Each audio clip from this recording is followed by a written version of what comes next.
How to apply filters in VN. First of all, open the app on your device and select a project you want to edit. If you don't have a project yet, you can create a new one by importing your video clips. Once your project is open, look at the timeline and tap on the clip you want to edit. Then tap on the filter option at the bottom of the screen to open VN's filter library.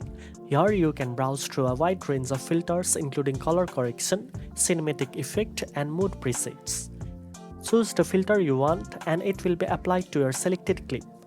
You can adjust the intensity of the filter to make it subtle or more prominent depending on the style you want for your video.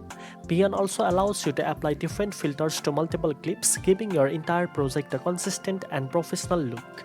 Experiment with various filters to enhance the colors, create mood, or give your video a unique cinematic feel.